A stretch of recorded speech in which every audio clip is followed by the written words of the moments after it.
Alaikum everybody. Bismillah ar-Rahman ar-Rahim. Alhamdulillah Rabbil Alameen. Wassalatu wassalam ala Rasulullah ala walaihi wa sahbihi ala ajmain. Okay.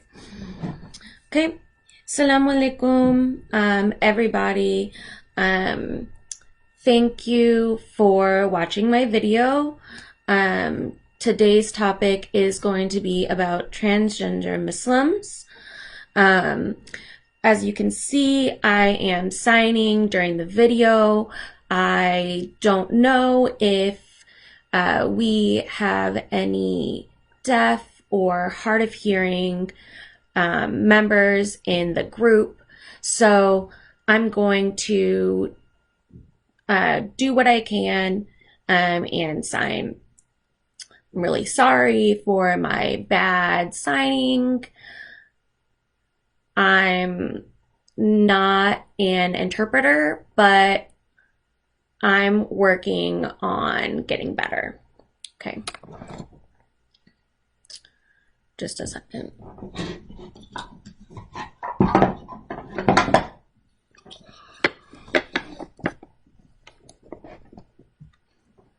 Okay. So the reason that I'm doing this video today is because there was talk in the group about whether transgender women should be allowed in the group. Yay! Thanks, Sarah. So there was talk about if the group, or that's family, but if the group should allow transgender women, and a lot of people said yes. Some people said no. And so I was asked to do a video and talk to everybody and kind of explain more about what it is to be transgender. So I want to start off by saying I am not transgender. I have friends that are transgender, but I am a scholar. So, and one of the things that I kind of focus on is the LGBT movement and LGBT people within Islam. So, what is transgender? A lot of people don't know what transgender is. So transgender is when you have a person and they're born and they get assigned as a boy or a girl, but they're not. So what does that mean? It means, say, let's use my friend as an example. My friend was born and he was intersex.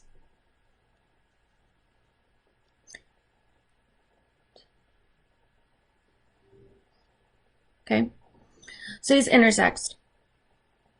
That'll be another topic, another video. But he was assigned female at birth. Okay, so as he was growing up, he felt weird. Yeah, Sarah, exactly. They're born in the wrong body. So my friend grew up as a girl. played as a girl, went to church as a girl, long hair. And when my friend, a guy, became Muslim, he became Muslim as a girl. But something just felt wrong. And we talked about it, and he realized that he wasn't a girl.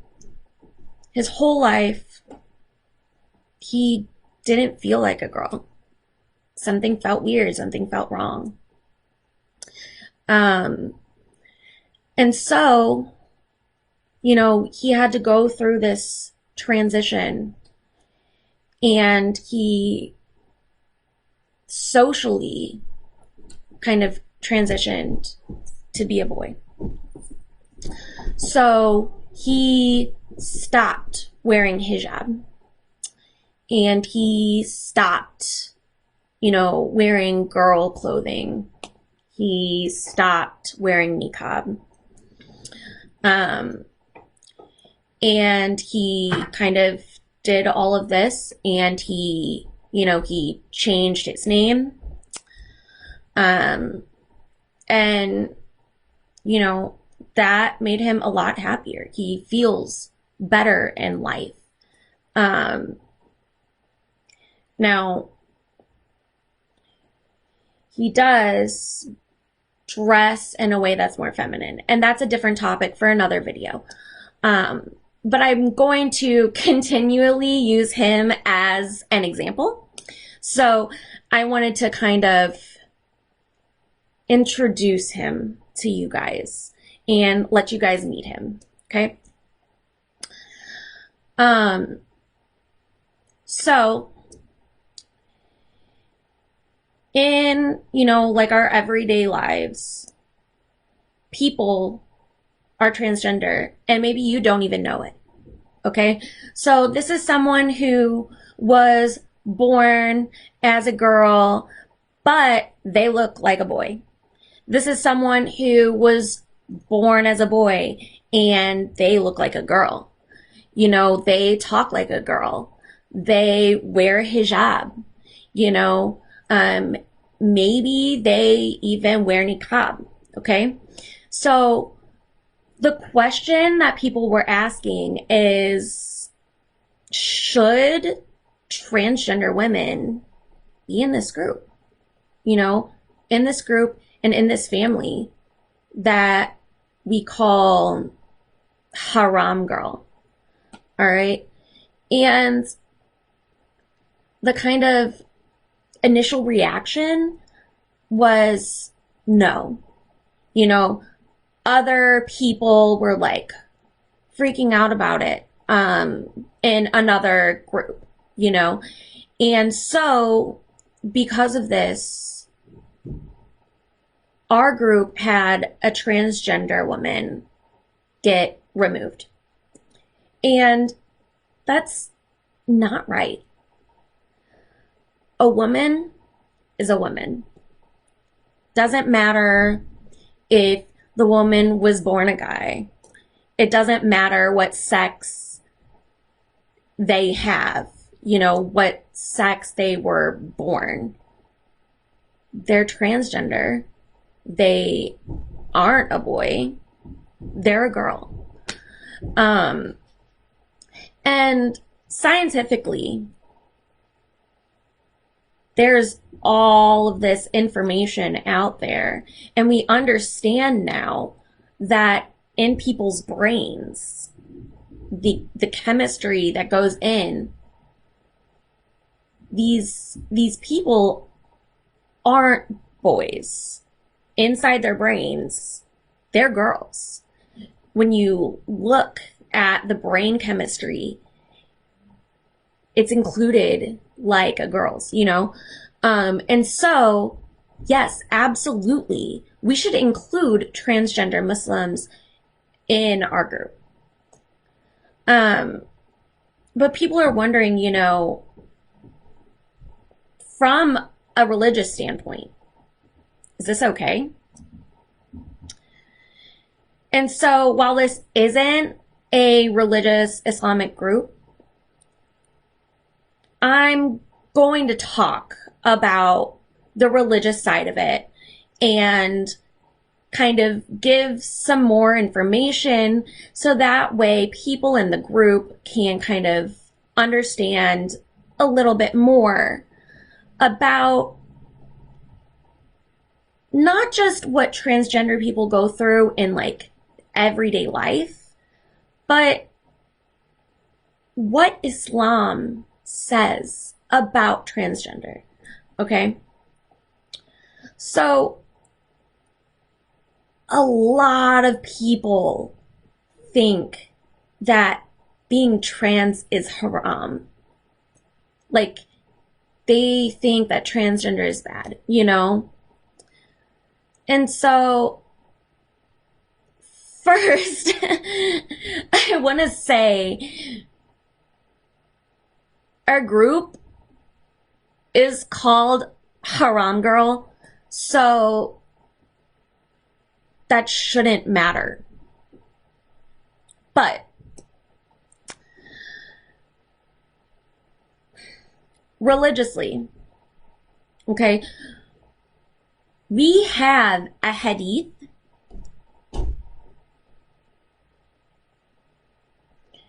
a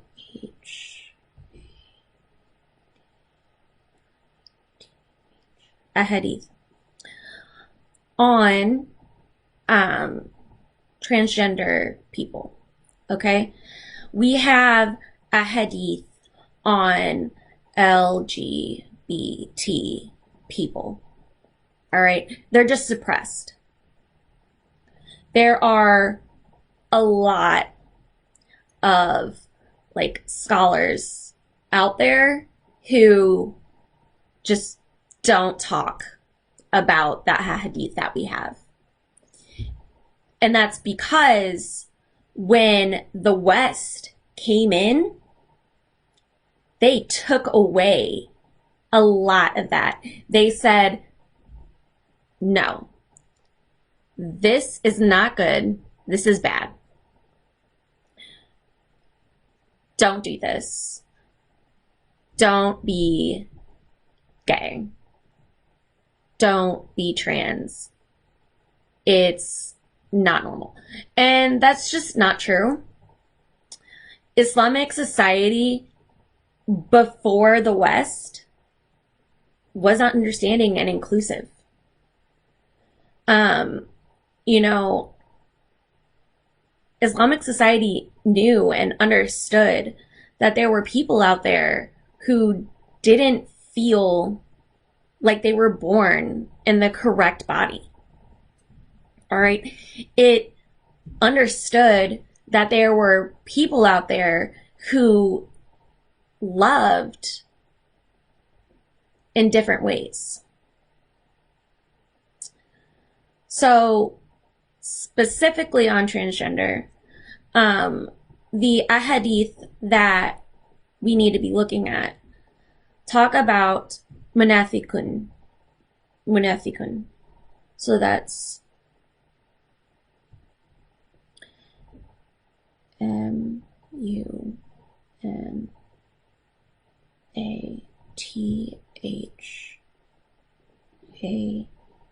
Munatha.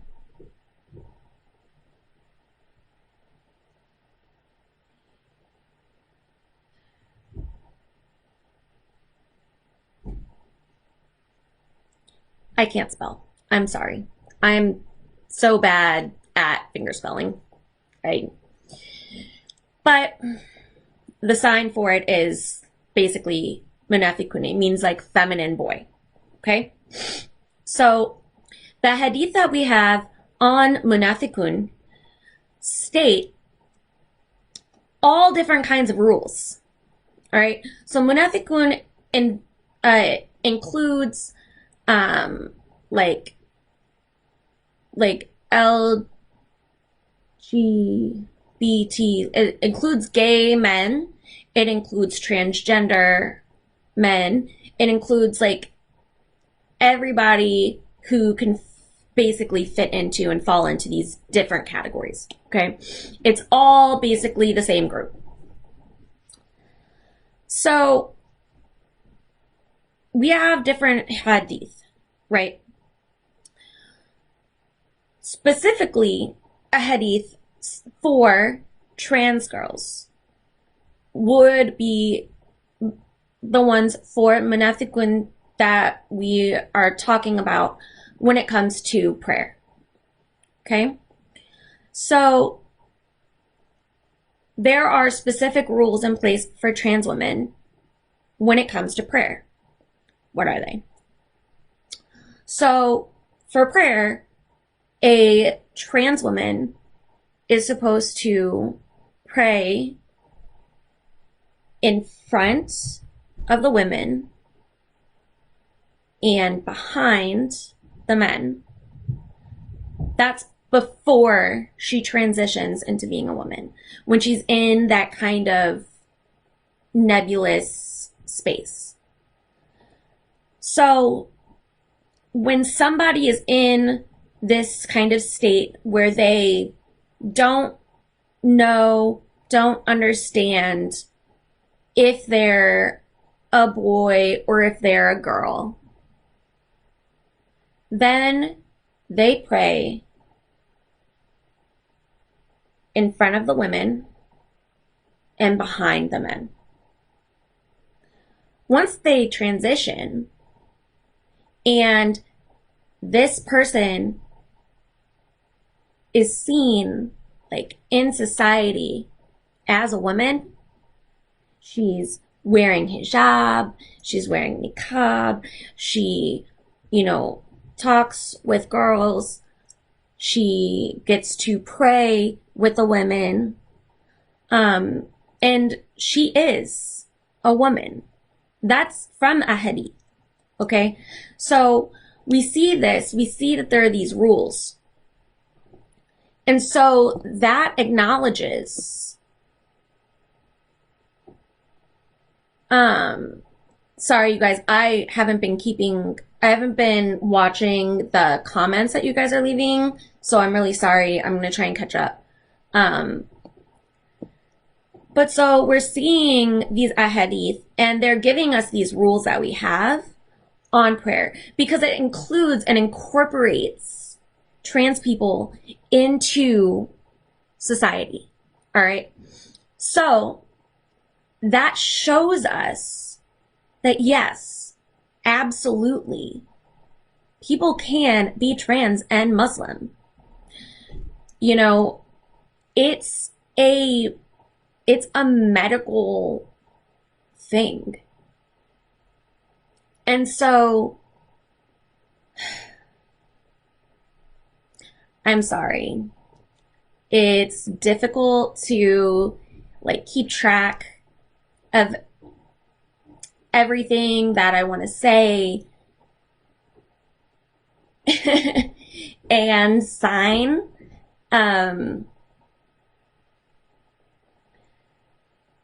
Usually I write everything down first, but I didn't today. So I apologize. I'm a little scatterbrained.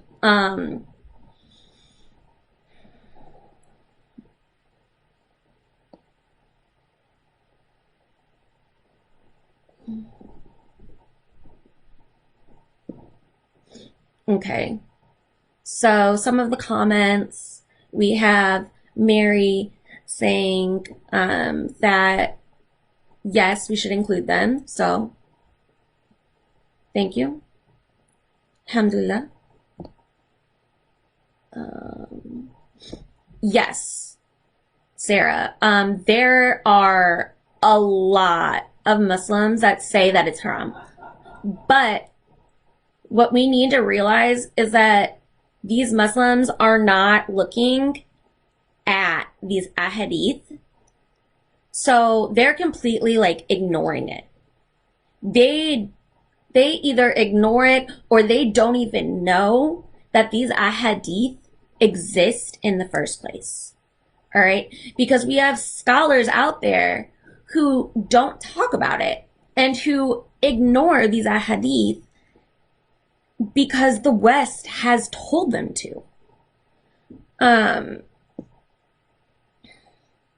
And that's really sad, you know, because the West has taken away so much from Islam and from the world in general.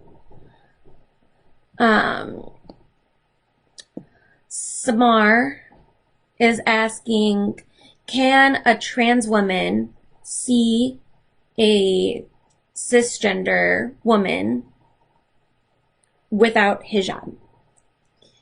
The answer is yes.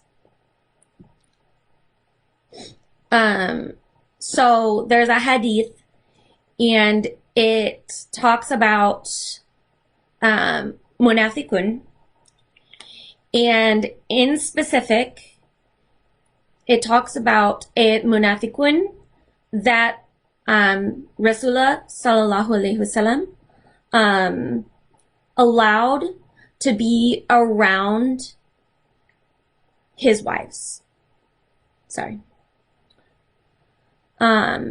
So Rasulullah sallallahu alaihi wasallam allowed this munathikun to be around his wives and only stopped her from being around his wives without hijab when this munathikun started talking to men about the shape of the wives' bodies. Okay? So, yes,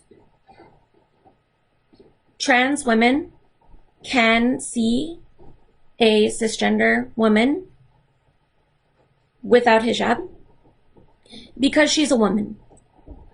Now, if this woman is going around and talking to men and saying, oh, look at this girl right there, she looks beautiful, I've seen her. Obviously, if any woman went around talking to men and describing the shape of a woman's body, that's not okay. All right. So in that case, yeah, obviously we should talk to them and say, don't do that, or you can't be in the group anymore. But that's for any woman, in my opinion. Sarah asks if I can provide text proof for that hadith. Yes, I can. Later. I can give text later. Mariam is asking the same thing.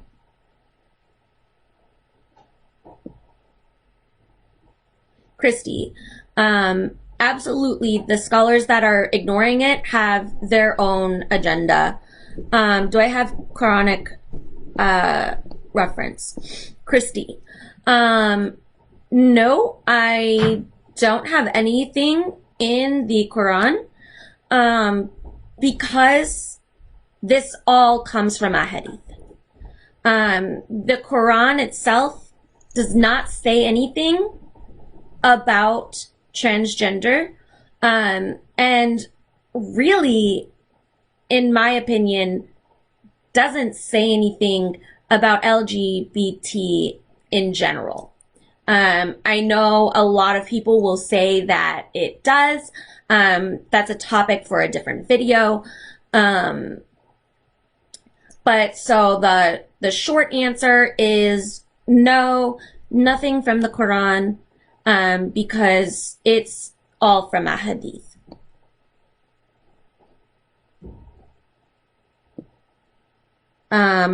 Okay, so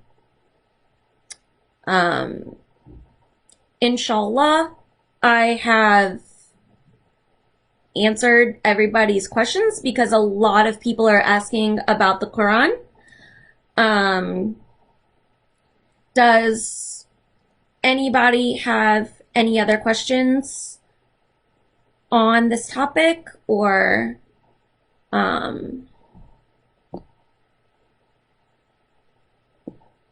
Okay. If it's not in the Quran, then how is it okay? How is it permissible? So, there are a lot of things that aren't in the Quran. You know, planes. They're not in the Quran. You know, let me think. Women reading, writing.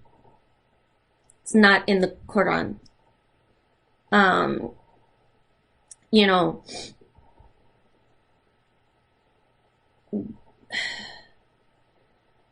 women working is in the Quran once, but we see it a lot in ahadith. So there are a lot of different things that just aren't in the Quran because the Quran is meant to be like a guide, yes, but it's not everything, okay? When the Quran came down from Allah subhanahu wa ta'ala, it was responses to questions that people were asking Rasulullah sallallahu alaihi wasallam. So Muslims were coming to Rasulullah and they were asking him questions, and then Allah subhanahu wa ta'ala would send down revelation in the Quran. Okay? So not everything is in the Quran. Wallahu alam.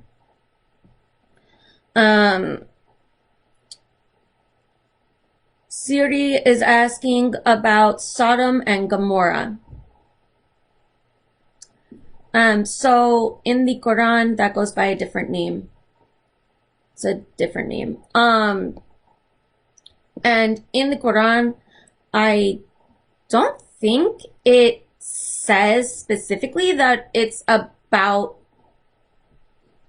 LGBT people. There is a lot of like insinuation that it is.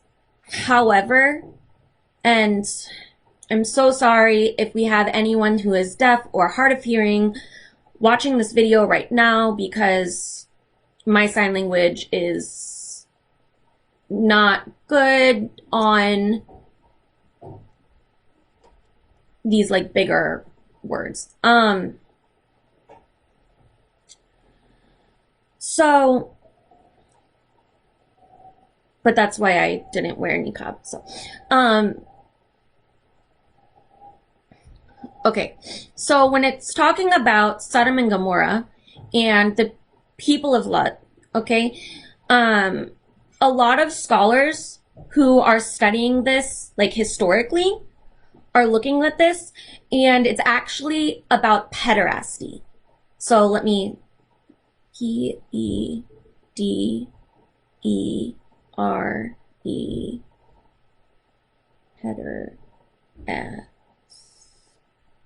pederasty. Okay, so that means like it's non-consensual sexual relationships between a man, like an older man, and a boy. Okay, so you have someone who is older and in charge, and then you have someone who can't consent. Okay, and so that is what it's talking about. That was what was going on. When you actually look historically, and you look at history, and you look at the Sunnah, and you look at the Sirah, okay, and you can see that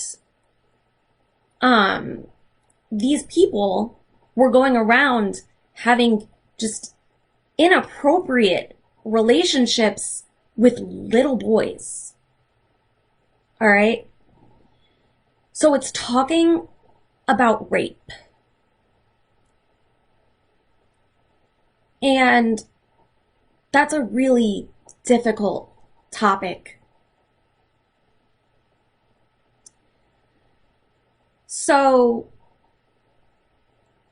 you have Allah subhanahu wa ta'ala speaking out and saying that rape of little boys is bad. All right. Then later down the line, the West comes along and they're interpreting and translating the Quran. And when they translate, they say, oh, this word, it means homosexual. It means gay.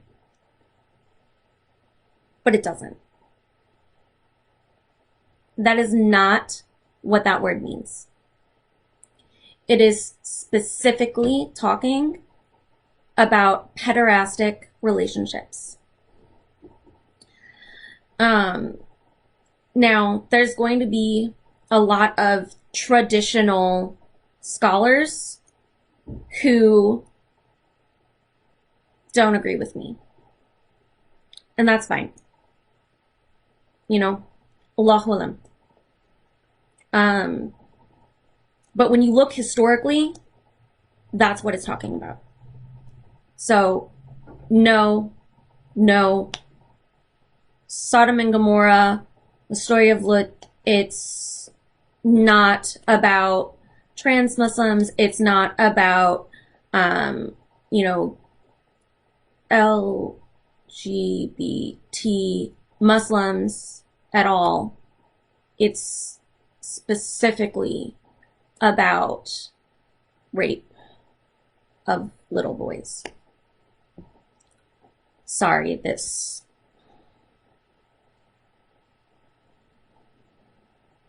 hurts physically to talk about.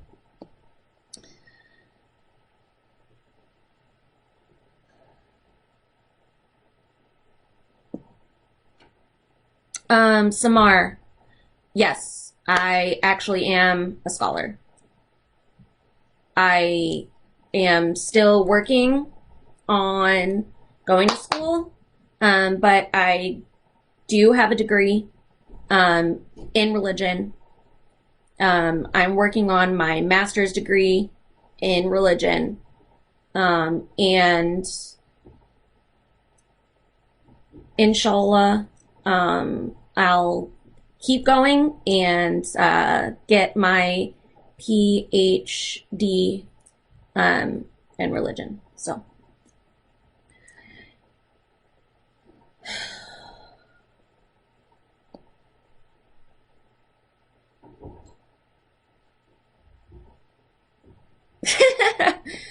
Okay, sorry.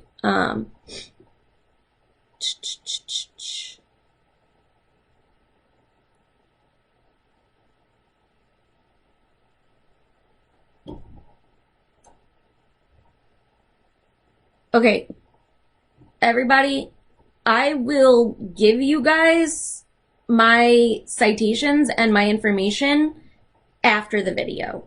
I can't give that to you guys while I'm talking to you. I'm sorry, I can't. It's not something that I am equipped to handle.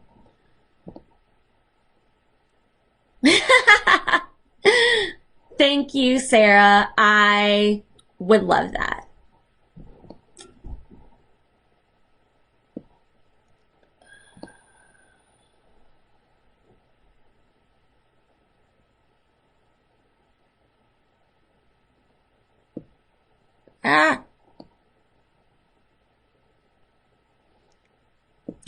Thank you, Gwen.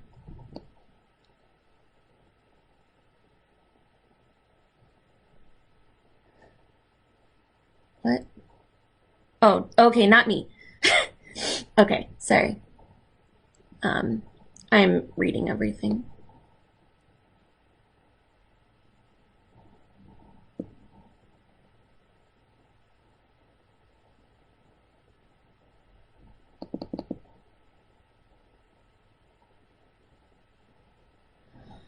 Petra, what specific ayat are you referring to? Because I remember that from the Torah, but I don't specifically remember that from the Quran, but obviously I could be wrong. So if you could give me the specific ayat, I would be very appreciative.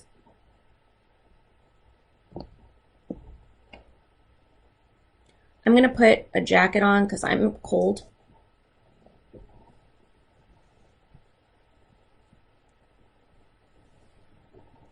And I'll look up that ayat.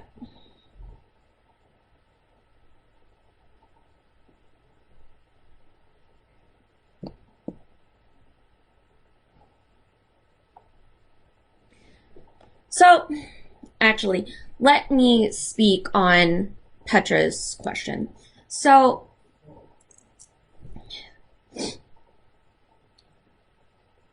that specific question is something that I would not feel comfortable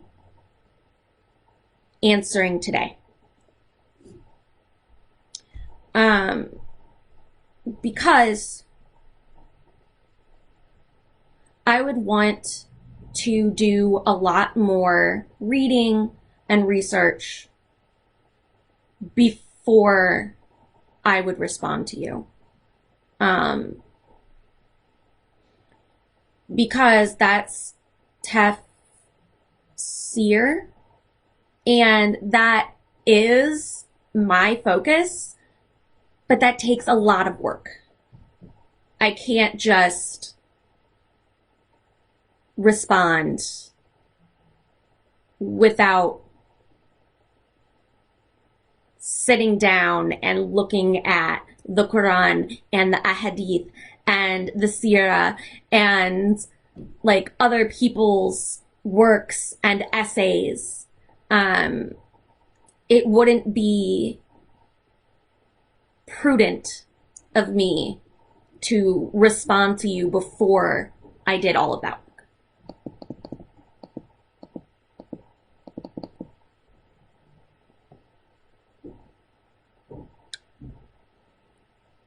Sarah, I'm not understanding anything that you're saying as rude.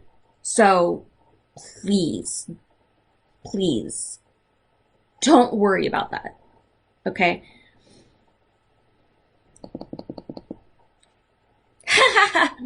Yes, Christy, there will be a part two. Signing is difficult. There's going to be a part 3 and a part 4, so inshallah. Petra, please, if you have that ayat, I would really appreciate it, so that way I can give you an answer. I want to be able to answer you. So, if you would give me the specific one you're talking about, I'll double check it with my Quran, because the Quran that I have is, like, the best, like, academic translation, that we have in English. So, inshallah, then I can give you more information. Okay, so it looks like we're kind of winding down. It's been 40 minutes. I'm going to stop the video. Everyone say hi to my dog, Piper. So my husband can come and play video games using the the TV. right. Thank you, everybody, for watching. And inshallah, I will be back and do another video, maybe next week or something.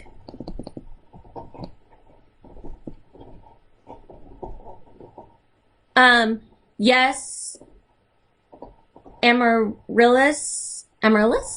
There are different translations of the Quran. There are a lot of translations of the Quran. And if you want to message me, I can give you that information.